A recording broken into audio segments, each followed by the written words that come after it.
I said, I'm not gonna hurt you. I'm just gonna bash your brains.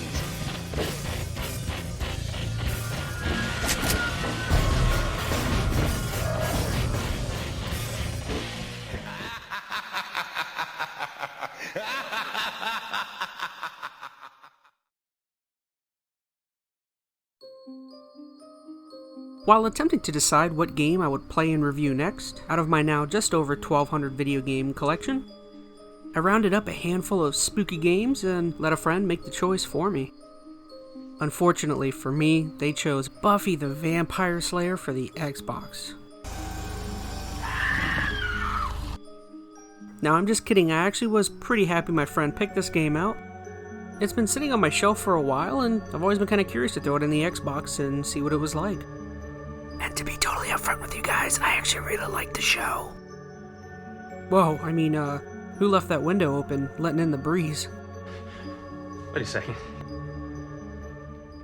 Jokes aside, does 2002's Buffy the Vampire Slayer for the Xbox adequately live up to the show it's based on? Is it able to recapture the kind of quirky and playful nature of the show, while also delivering a satisfying and world-ending threat within its storyline?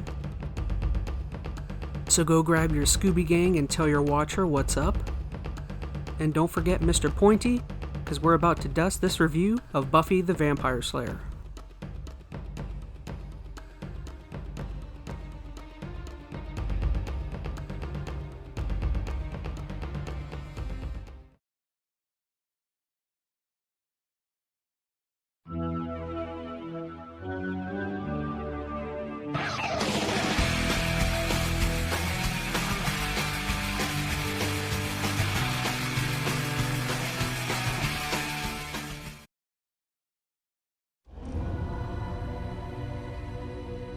Now, this Buffy game came out the same year that the Buffy the Vampire series essentially came to its end, in its 7th season sometime around 2002.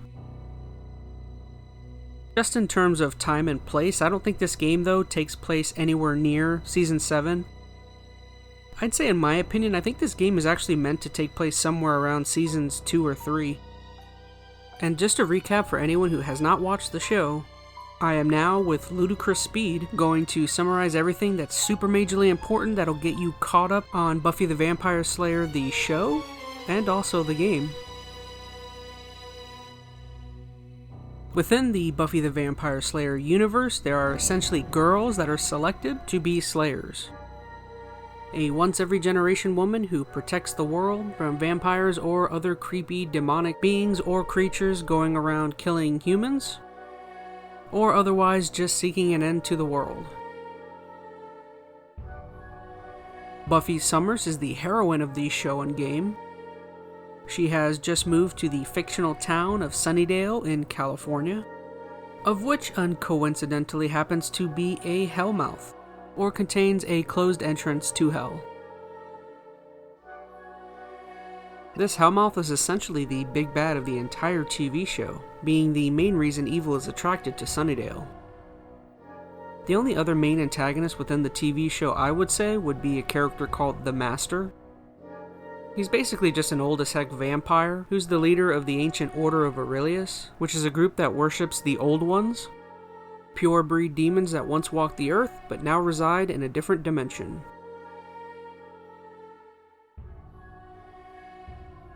At the end of the TV show's very first season, Buffy is able to defeat the Master and essentially send his soul back to hell. Throughout the duration of the rest of the TV show's seasons, the Master remains a consistent figure and kind of looms in the background of everything happening, and that's basically where the video game's plot comes in, and also unfortunately pretty much the extent of it. I do wish I was joking about that, but that literally is the plot for the game. You're looking to thwart the followers of Aurelius in an attempt to revive the Master and bring forth the end of the world once again.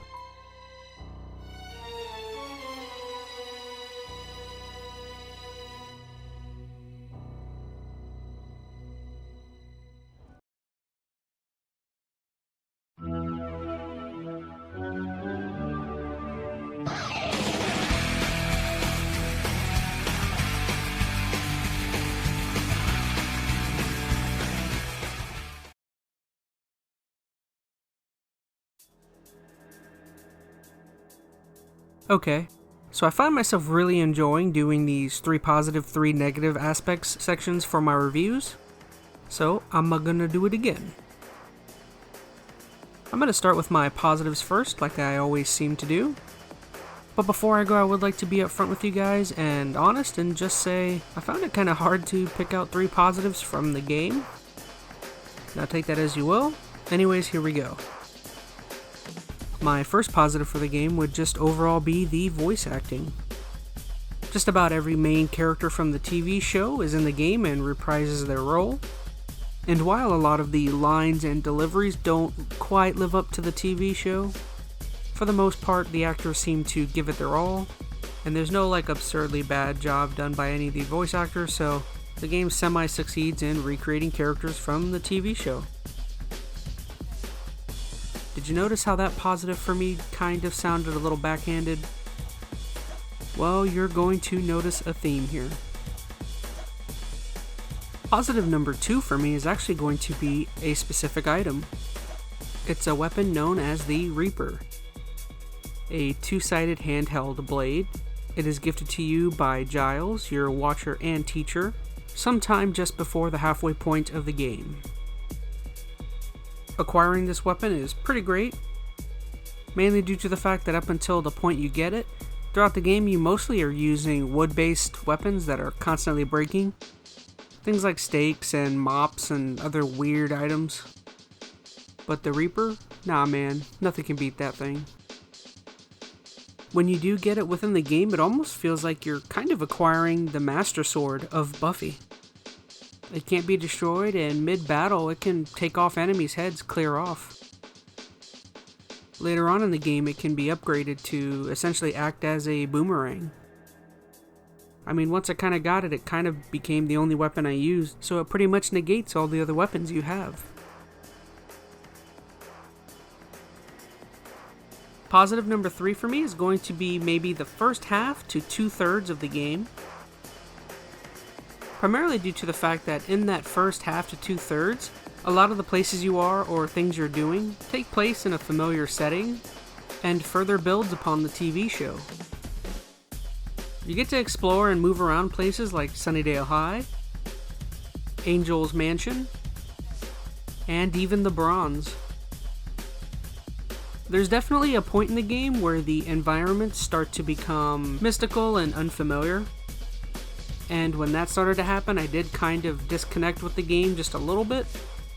I mean, the whole reason people do go out of their way to play licensed games like this, I would think, is to get an extension of whatever IP that licensed game is based on. Additionally, on top of all of that, this game's gameplay isn't quite good enough to really prop it up, so all it really has to lean back is presentation and connectivity to the TV show.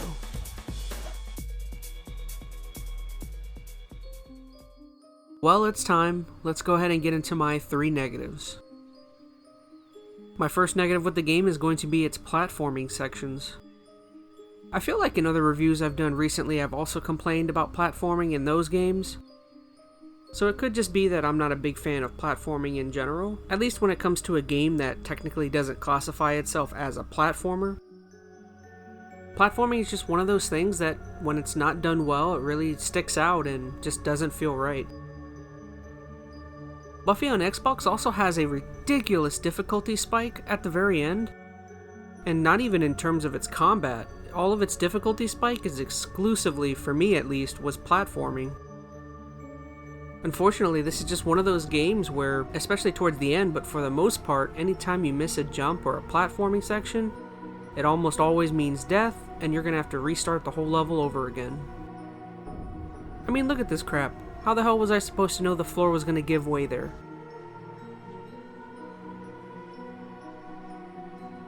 My second negative is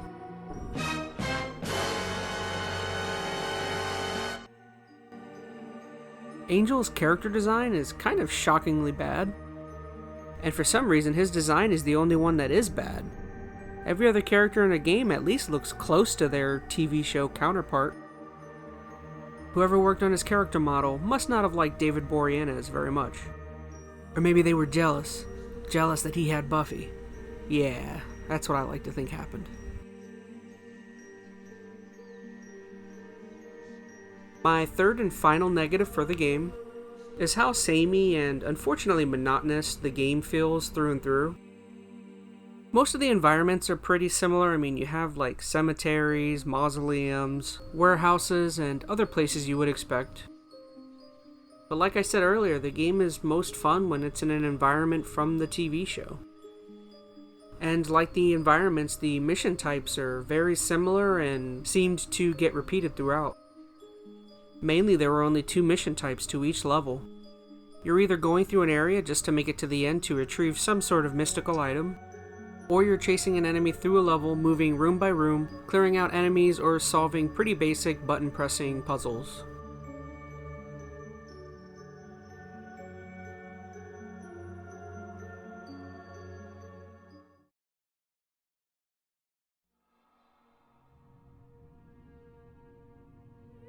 Okay, so my final thoughts on Buffy the Vampire Slayer for the original Xbox. There were definitely a few things I enjoyed in the game. I mean, bringing back the whole voice cast was great from the TV show, and as I mentioned earlier, it definitely was cool to revisit some of the places from the show as well. But I don't think I can recommend this game to anything but the most diehard of diehard Buffy fans. I just don't think it adds anything new or interesting to the Buffy experience. I would actually recommend to any diehard Buffy fan who wants a game. I've heard really good things about Buffy Chaos Bleeds. Everyone who I've talked to about that game says it was really good, so I would almost definitely say it has to be better than this one.